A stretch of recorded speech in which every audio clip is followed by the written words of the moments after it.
Please note that this episode contains discussions of violence and suicide. If you or anyone you know is struggling with thoughts of suicide, you can call or text 988 to get instant and free crisis support in the United States. Additional resources will also be provided in our episode show notes.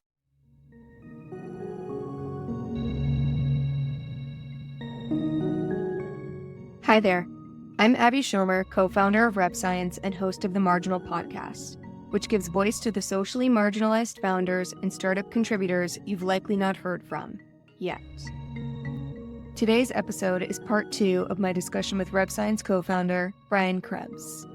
If you haven't already, go back and listen to part 1, where we dive into Brian's experiences as a formerly unhoused and incarcerated Korean adoptee.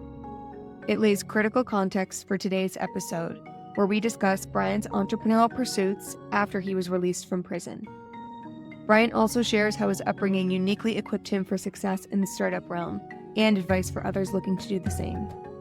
And with that, I'm so excited to share part 2 of Brian's journey with you all today.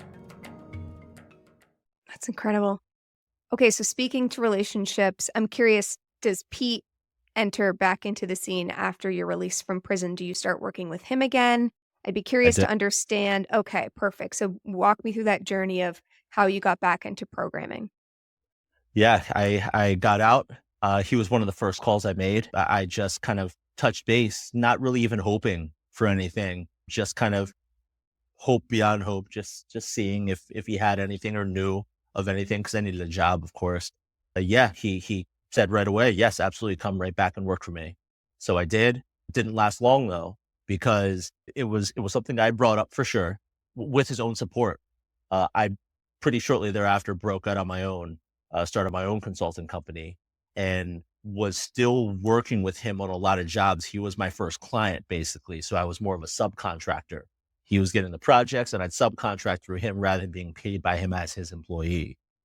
And that just gave me a really easy, really solid jumping off point to expand that consulting business of mine. And that's what I did. And the whole way through, he was super, super supportive.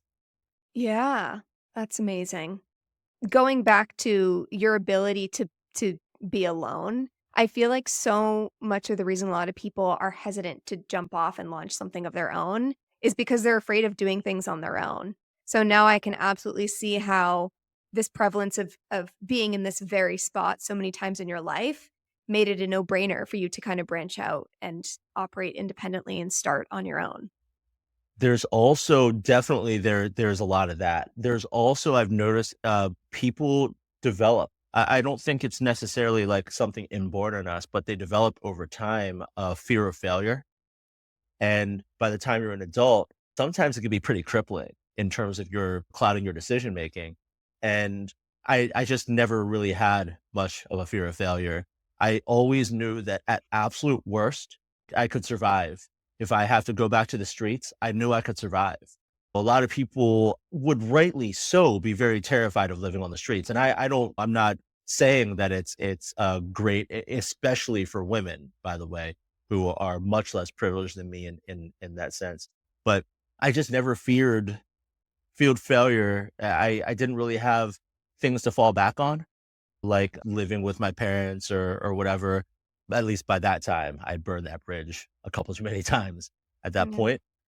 I just didn't have that fear of failure. And that has definitely freed me for sure to take risks that a lot of people just simply wouldn't. Yeah. I think that's so liberating. I mean, I think failure is also it's a relative term. Like we've talked about this. Like I love to think of failure as, especially if we're talking more startups and product development, failure is just signal, particularly if you have a product or a service that doesn't get enough traction. Someone will look at that as though it's a failure. Yeah. Somebody else will look at that as signal and data that precludes something we need to change, a pivot, right? And I will not lie, the way I grew up, I would have looked at that as a failure. But I think being somebody who has had to kind of start over so many times, starting over probably at this point for you just feels like part of the path. It's not a failure. Yeah. It's a pivot.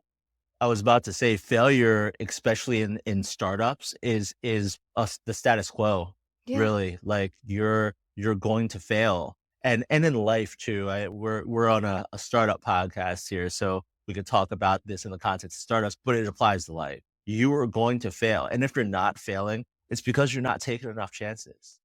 Right. You're not taking those calculated risks, which to some people, I mean, it depends, right? Everybody has a different value system, but I think for people like you, that would be more of a failure, the notion of For not sure. trying at all. So, I'm so fortunate that you have that way of looking at the world because it's absolutely helped me kind of reframe failure as well. So I thank you for that.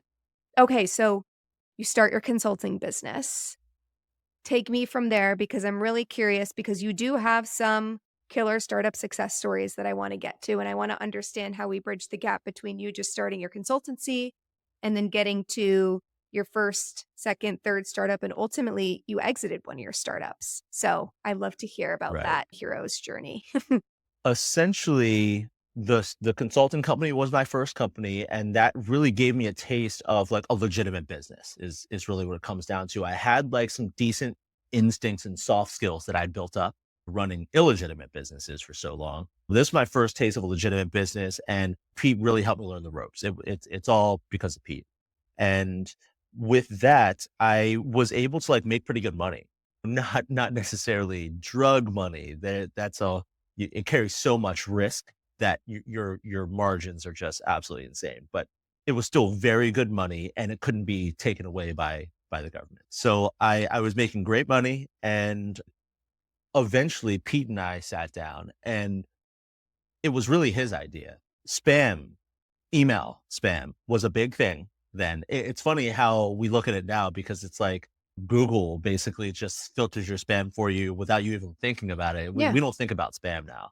But, Only when I'm waiting for back the then. email that I can't find, then I think about Yes, spam. Yeah. exactly, like, "Oh, maybe it's in my spam, Yep. inbox," but there's it used to be a big problem.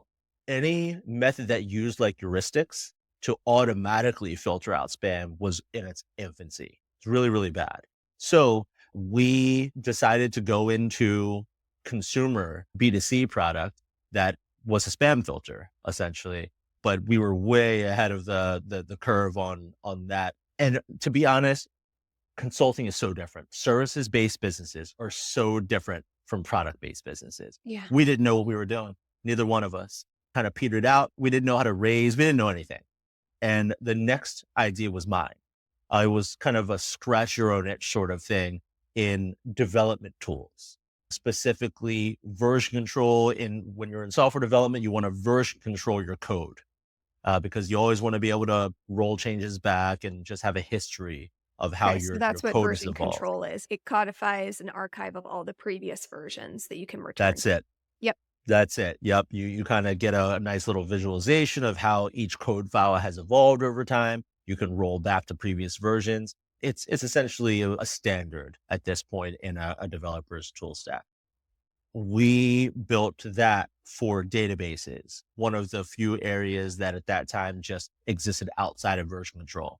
So if you were modifying your database, you added a new table or added new columns to a table or something like that, that was storing like pretty critical data for your app. Your apps usually don't exist without some database storing the data. The data is half the value of most apps. So critical, but fell completely outside of the purview of version control. So there was a lot of people messing things up with no ability to roll it back or any even idea of what it used to be before the most recent change that broke things.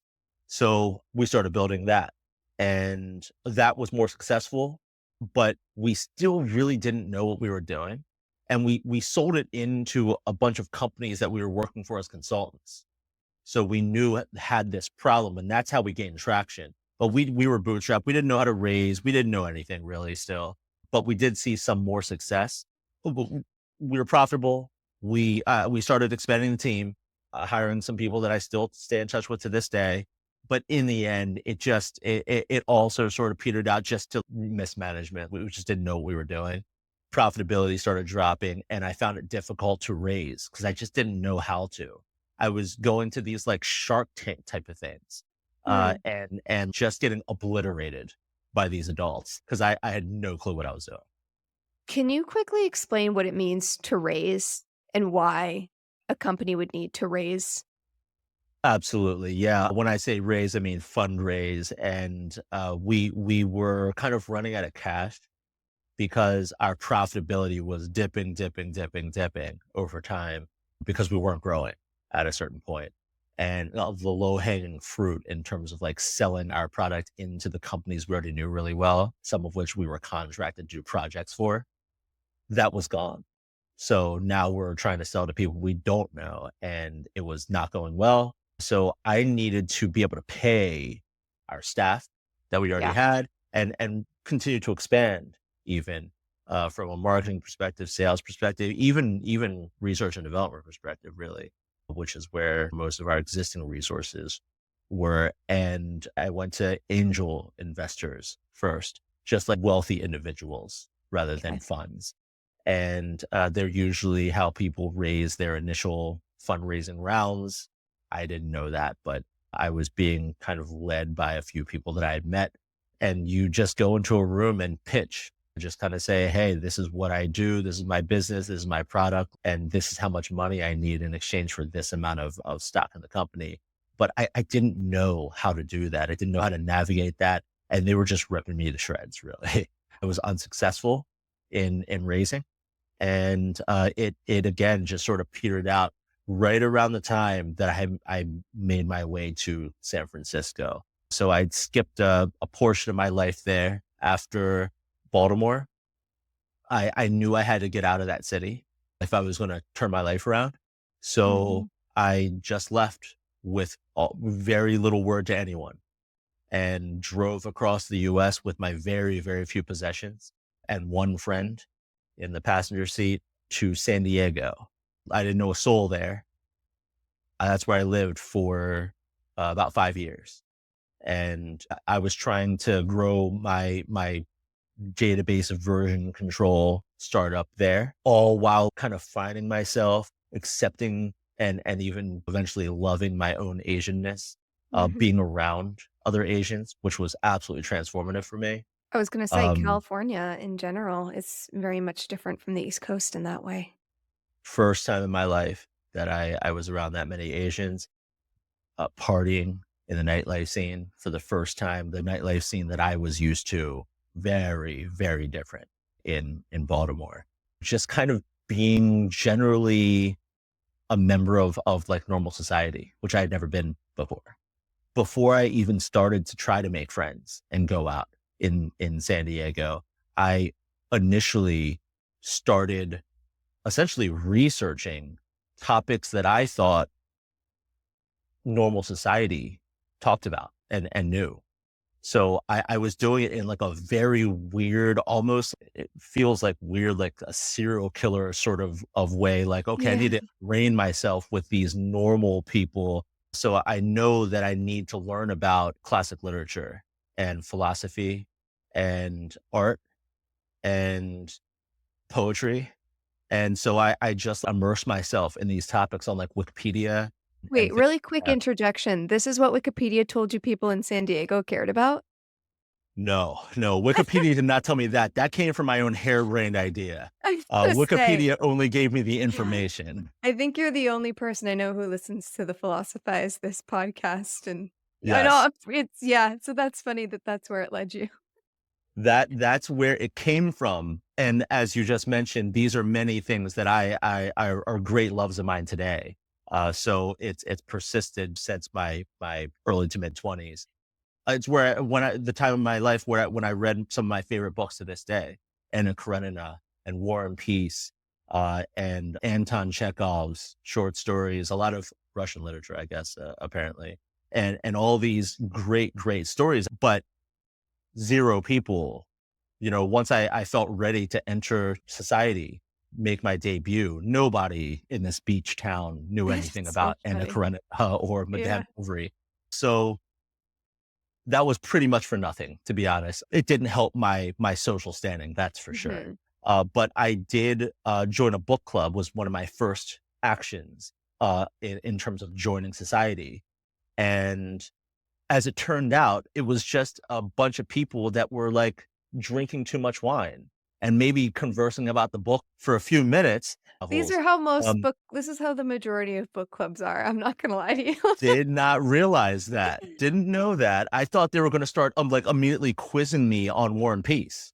That's how I went into it. That was my mindset. So I Oh. basically studied for, like, an exam kind of read You were War more and Peace, studious so then than you were in high school. yeah, exactly, 100%. Yes. Yeah, because, I thought the stakes were high, I was gonna say it's right? much higher stakes socially. Yeah, you've seen Yes. how much building social connections can advance your other goals in life. I needed to somehow barge my way into I thought of it as like white society. I needed to Yeah. drop my accent. I needed to stop saying yo. And I needed to basically change a lot about myself in order to make anything of myself, have a shot. So that's the way I did it. I went about it in a super weird way. But I sort of did finally ingrain myself into what I thought of as like normal society. But after 5 years of it, I realized that my company was going nowhere. I still didn't know what I was doing. And I couldn't keep on going like this. I knew a lot of people in their 40s even that were still kind of headed out on the beach every day and getting hammered. So I didn't want that for myself. And that's when I decided to move to another city that where I knew not a soul, which is San Francisco. And that's kind of the next chapter of my life. That's where that started.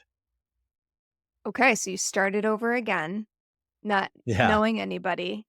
Again, this is incredible how many times you've done this through your life. Because I moved to San Francisco, I knew a lot of people there. I had a lot of professional connections. So, I'd be curious to hear from somebody who didn't have that foundation, what was it like entering San Francisco? Some important context. When I went to San Francisco, I was actually not alone. I was alone in terms of not knowing anyone there, anyone that lived there. But just after I left my apartment in San Diego, that coincided with my youngest sister's wedding. So I went back to Baltimore for her wedding, and that is where I just happened to run into an old acquaintance named Sarah, who had just reached out just out of the blue on Facebook telling me that a mutual friend had unfortunately lost her young brother, uh, and there was a funeral. So I hadn't seen this mutual friend for a very long time or her brother. So I wanted to go to support her and her family. And we went and I saw Sarah there, of course, as well. And we decided to grab lunch after, and she told me that she was actually married to a person who used to work for me, selling drugs. They were married, and he was going through some struggles, and their marriage was suffering for it, and she was unhappy. And she basically told me that they were kind of getting ready to divorce. She would love to just go out and see the world a little bit, and I told her that I was leaving Baltimore soon. This was just sort of a mini nomad experience for me. I didn't have a home, but I was going to make San Francisco my home soon. So if she wanted, maybe we could take a road trip from Vegas. I don't know why. I just really liked Vegas at that time through San Diego so I could, hang out with my friends one last time and then up the coast to San Francisco. And that's exactly what we did. We met in Las Vegas, spent a couple days there, and then rented a car, drove to San Diego. She met a few of my friends. We had a nice time there and then drove up the coast to San Francisco, where we spent maybe another week or two. And then she flew back to the East Coast. As it turns out, we continued talking, and she eventually decided to move to San Francisco with me. And we've basically been together ever since. She's the first person that I've ever loved in my entire life, including my family, and the first person I ever let love me. So absolutely she saved my life. That's what I say all the time to just kind of condense my feelings about her and the impact she's made on my life. I now know how to love. I now know how to live. I would argue Yeah. because those are one and the same to me now. Really, really, absolutely saved my life. Yeah. Love that. I love Sarah. I think that's such an incredible story, and I think it's so serendipitous that you met one another when you did. It just so happened that you could offer her a lot of what she was looking for, and in return, she was able to offer you a lot of the emotional support and feelings of love that you hadn't gotten before. I knew the story, but it's always nice to hear it again. Okay, so you crazy kids are in San Francisco living there. You have no business doing so with how expensive it is. So how Oh are God, you no. getting Yeah, I know. I was in a similar spot, man, initially. So how are you getting by, especially when the startup at the time isn't getting a ton of traction? What are you doing now from a product or a business standpoint? I was consultant is what I Okay. did. It's always been my fallback. Ever Yep. since Pete came into my life, I have had this fallback plan where when I need to, I can go and do some consulting work. And it's given me such privilege to make bigger mistakes, make bigger bets, and have bigger failures that I've never had before. Now it's just much more unlikely that I'll ever end up homeless again, no matter what types of mistakes or failures I run into. So that has been just an absolute privilege and a massive impact to my life in general and the way I operate it. So that's what I was doing at that time, and obviously still trying to build this database version control company. But at a certain point into my stay in San Francisco, it was pretty clear that it was just sort of winding down, and I started letting people go, unfortunately. After that is when I met who would eventually turn out to be my two co-founders for a company called Tap Heaven, which would end up being my next venture. And I met them just socially at first. Jeremy just happened to be living also in the building. We met in the gym. And next thing I know, I'm meeting his colleague. They worked at the same company at the time, Chris. And maybe less than a year later, I would say, we had founded Tap Heaven. And this is where I really started to get my feet under me in terms of understanding the real ropes of startups. The startup ecosystem is so vibrant in that city. There's just so much capital there being deployed. So naturally, it's going to attract a lot of talent and So many uh, investors there. When you say there's so much capital to be deployed, so many like angel investors as well as investment funds, things like that. Yeah. yeah, great clarification. Yeah, there's just so much money there that is being invested into these companies. So, yeah, we started this company in advertising technology that used machine learning. It's where I had my first foray into machine learning as well, because I'm always the technical co-founder. I'm always building the products, and yeah, we hit the ground running pretty well actually with that company. And 3 or so years later, sold it to an ad tech conglomerate in Norway, and, yeah, I spent some time in Norway during the merger. I spent some time in London where was a little sales office, and, then made my way back to the US, to be with Sarah in New York.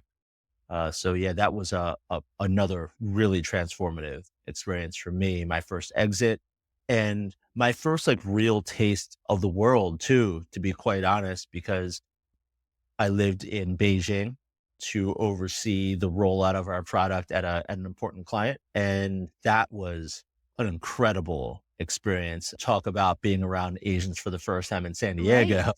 Yeah. That was absolutely incredible. First time I ever was able to blend into a crowd. Yeah. And the feeling of that is another one of those things that's really easy to just gloss over, right? Because it's so normal for many people in the US. I had never had that experience before and was always super easy to single out. We used to joke about it when I was locked up. Like, even if I was to manage an escape, they could just get on their walkie-talkies and, track down the Asian and nab me instantly. And I always found it interesting in these spy films growing up that this one person could travel to so many different countries under these fake passports. Nobody would believe that I'm Russian or, whatever these passports, these fake passports just simply wouldn't work for me probably. So I always knew that, and it's actually kind of an exhausting way to live, oddly. It's a bit hard to explain because it's not even top of mind for me. And yet somehow it does require energy to just kind of navigate a world in which the vast majority of people don't look like you. But that was the first time when everyone basically looked like me. It was much stranger, much more noteworthy if someone was walking around that didn't look like me. Yep. So very strange and freeing in many ways. Only then did I actually fully appreciate it because there was a weight lifted that I actually didn't even realize was there. An effort being made subconsciously that I didn't know that I was exerting. So yeah, that was really interesting. Also, the first time that I've ever in my entire life felt like physically or romantically desirable. That's another strange thing, Interesting. Yeah. where I just thought that I was ugly for my entire life, really. And in just societally in the US, Asian culture was just not a big thing. It's really ramped itself up over more recent years, around the world, really, not just the US, but that was just not the case when I was growing up at all. So specifically, male Asians were considered very undesirable. So yeah, I just grew up just assuming that I was ugly and that it'd be difficult for me to date and things like that, which was in Baltimore. But I suddenly found myself Sarah and I were broken up during this time. We had about a 2-year break, essentially.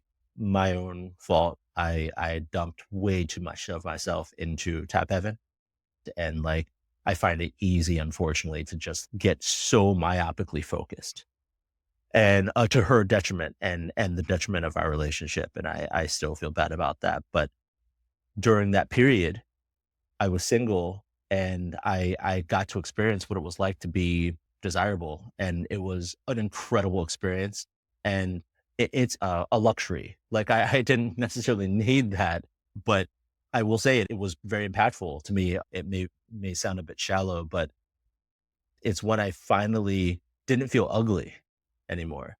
So that Yeah. I was mean, transformative as well. it makes so much sense. I mean, a lot of us who present as we're white passing, right? Myself, it's a luxury to grow up in a country where you look like everybody else. You're not anomalous in any way. So I can completely, I mean, I cannot empathize, but I could completely kind of cognitively understand how you really didn't get to feel that until, and that's such a take it for granted thing too. I think folks who are Caucasian and white don't grapple much with, I mean, we know this, they don't grapple much with their race. And it makes tons of sense that when you found yourself in that situation, you felt accepted. Desired is incredible, but even just to feel accepted and feel not anomalous should have been, I could imagine it was such a huge milestone. But then to feel Absolutely. that extra layer of validation that even amongst people who look like you are one that stands out in a positive way and not a negative way. That must have Yeah. been so hugely impactful. It was another step in my journey of just accepting myself, I guess, is Yeah. is really what it comes down to. Because I still had when self-hate, like race-based self-hate enters into you at such a young age, you're taught that, it's not okay, it's not good to be Asian. That you internalize that really, really deeply. So, yeah, just another step in that journey. Yeah. Speaking to that, I'd love to understand, so we've already gotten up to the point where you've had your first successful exit, which is incredible. Throughout that period, when you were in Tap Heaven, for example, and things were, I'm sure there were ups and downs, as is the case with every startup, but was there ever a point in which you felt like your being Asian presented any challenges, or did you feel like it wasn't so much an impediment, or beyond race, anything about your criminal background? Did any of that pose any threats to your success at Tap Heaven? Yeah, great question. So, for the first question, I will say that I think that me being a man and presenting as male has the social kind of acceptance of that, the social benefit of that actually outweighed in many cases, my Asianness, I became a much bigger advocate for Asian rights and equity late into my stay in San Diego and much more into my stay in San Francisco. So I now know about the so-called bamboo ceiling and how underrepresented Asians are at executive levels of many large corporations. But I personally, being not a part of huge corporations, felt that my maleness often and the privilege granted by that often outweighed any negatives associated with being Asian in startups specifically within that context. That said, we laughed about it at the time, but there was legitimate concerns that drove us to this decision when the 3 of us, me being, I would say pretty clearly East Asian presenting, and my 2 founders, one being a Black man and the other being a white man, were having kind of our initial discussions about roles and things like that. This is pretty early on in the history of TapEd, probably before we had even actually fully named the company and incorporated. We had decided to prop the white man up as the CEO. We felt it was important to have, as sort of the figurehead of our company, the face of our company, have that be a white man rather than an Asian or Black man. So that was pretty telling as we kind of went through that decision making process. On the second question, oddly, startups as just a general kind of area or ecosystem for me was my best bet because I have a felony still to this day. And that presents a lot of problems for a lot of people, including friends I still have now that I grew up with when it comes to the job market in the US. I wasn't even allowed to vote for my first ever time when I turned 18 that I could have voted. That election, I wasn't allowed to because I was a felon. Mm. So that affected my life in pretty great ways. But startups in particular gave me a path away from those really strict rules. And maybe that's another reason why I gravitated towards it, at least a practical reason, probably a lesser reason, but definitely a reason. The only time it's ever actually cropped up at all is really twice for the most part. Once when I was a consultant at Centers for Medicare and Medicaid Services, CMS, in Baltimore. I needed a security badge because I was on a long-term project, and someone kept having to bring me in and escort me to my office. And that was just a serious pain for both me and that person. So we went through the process of getting my own security badge, and they do a background check that I had a felony, and I had to get taken down to this like weird little sort of pseudo interrogation room and ask these questions. And they did actually grant me the badge, though, interestingly enough. Once they've, kind of heard me talk about it, it was a pretty long time in the past at that point, maybe 10 years. And I guess I was able to talk around it enough where they trusted me with a badge. Well, you had accrued work history with them at that point too. Like, they knew you were an asset. It helps. So That helps. that helps a lot. And I will say that something very similar happened in the next case, which is when we sold Tap Heaven to the Norwegian company. We were required, not all of us, but I was, and one of my co-founders were required to be in Norway to help with the merger. Yeah. A lot of technology had to be kind of integrated. A lot of teams had to be integrated. And I was like the most experienced to do a lot of this integration. So as a part of the deal, they required us to be there. And that required a work permit because we had to be there. The original plan was 6 months, and it ended up being right around there in the end. Well, that work permit essentially, and it's the same in every country, really, they want you to prove that you are more qualified to do this work than a Norwegian. Yep. That's really what it comes down to. And the Norwegian person helping me with the paperwork they're like, "Hey, well, let's pull your college transcripts. We need everything to Mhm. build this case." And I'm a high school dropout. I have nothing like the case that I can make is horrible on paper. So not only that, I eventually realized that I had to disclose to the executives of the buyer that I was a felon as well. I started realizing over the conversation that like, oh, well, this could be a serious problem suddenly. So I told them and I gave them some explanation as to how it all went down. And luckily they were understanding Yeah. and they kind of said, okay, that's a long time ago. No problem. With the context, I guess they kind of understood that my situation was a bit unique. So they said, okay, we'll deal with this. We're going to have to disclose and we'll see what happens, but we're going to have to make an even greater case for your work permit now, for sure. So, we built the best case we could. I did actually get my GED later on. So I had that at least.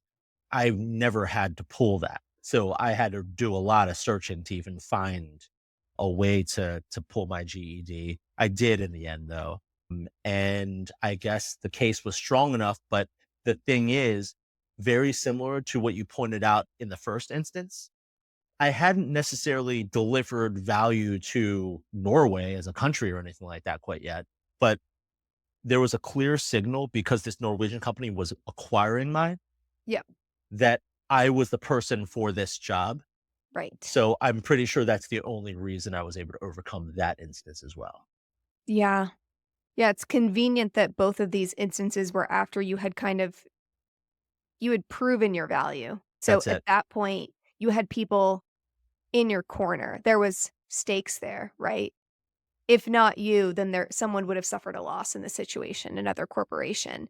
If these barriers had been presented earlier on, when no one was attuned to everything you could deliver to the company or the acquiring company, it could have been a different story. But yeah, fortunately for you, you were really able to demonstrate all of your value in advance. Because so many people Yeah. don't get that opportunity. Yeah, absolutely. We've covered so much ground. Arguably, we've covered enough for 2 episodes, which is what I think this is absolutely just gonna have to be I because think, yeah, we I'm looking at the time like, whoa. no, we can't distill, there's too much here. We wouldn't do it justice just in one. So thank you for being so, so generous with everything you've shared.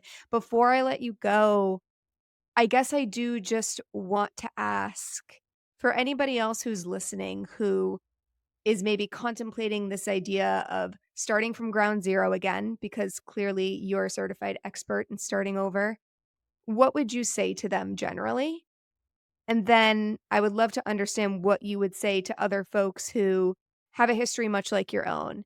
Maybe they are an adoptee, or maybe they're just somebody who didn't grow up with the level of access and resources that people like me have. So what would you say to both of those groups of individuals if you could? I think for the first group, if you find yourself needing to start over, and really maybe this is advice I would give to anyone, but I guess I would say especially those people, easier said than done, but do your best to not fear failure. You're going to fail, especially when you have to start over from scratch, right? It's so much more difficult to start from nothing than it is to start from something. So the stakes are higher for sure. But no matter where you're starting, failure is going to happen. It is. And the more you can embrace that, look at it as a lesson, right? Like you were saying earlier, rather than, or a data point, rather than an ending point. The more you are going to think clearly through problems and arrive at the best solutions. Otherwise, fear of failure, fear just period, does tend to cloud judgment. So yeah, I think that's the biggest thing. People are resilient and often they don't give themselves credit for just how resilient they are.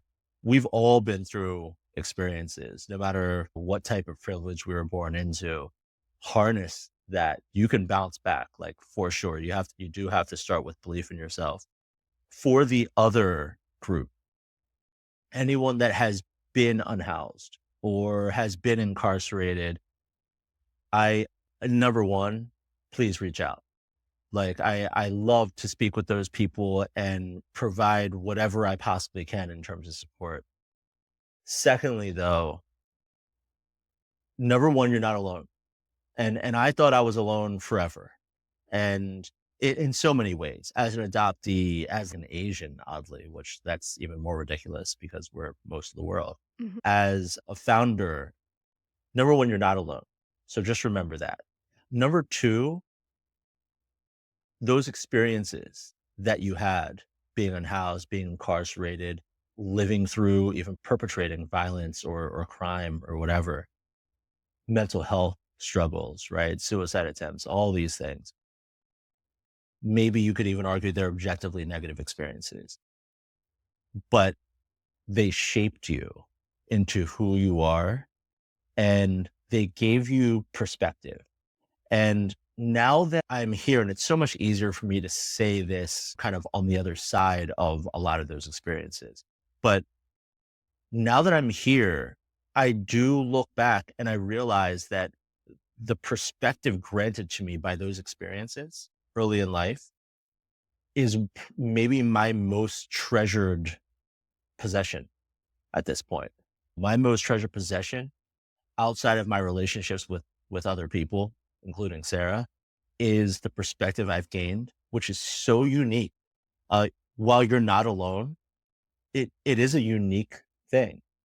And that's your superpower. And you want to make sure you're using your superpowers for good.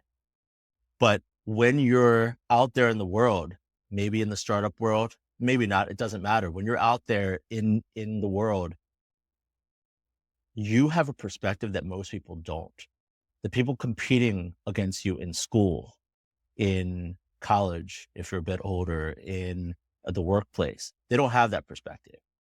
And you're going to have a leg up over those people. You are. And those experiences are going to always give you that underlying resilience and resourcefulness that most people just simply do not have because they haven't been through the things you've been through. Remember to use those superpowers for good, but harness them and use them. I love it. Okay. I don't think there's much else I could contribute to that. I think that is a perfect synopsis. And you're leaving our listeners with such valuable intel and some practical guidance as well. So fabulous. I think we're going to wrap up for today. We will include contact details at the end of both of these episodes so you know how to get in touch directly with Brian, how to get in touch with the show. Thanks so much. Thanks, Brian. Thanks, Abby. Thank you for listening to the Marginal Podcast. This podcast is brought to you by the team at Rev Science with theme music by Siddhartha. You can find full episode show notes at marginalpodcast.com and follow us at Marginal Podcast on Instagram. Don't forget to rate, review, and subscribe to the podcast anywhere podcasts can be found and on YouTube at Marginal Podcast. Thank you so much, and we'll catch you next time.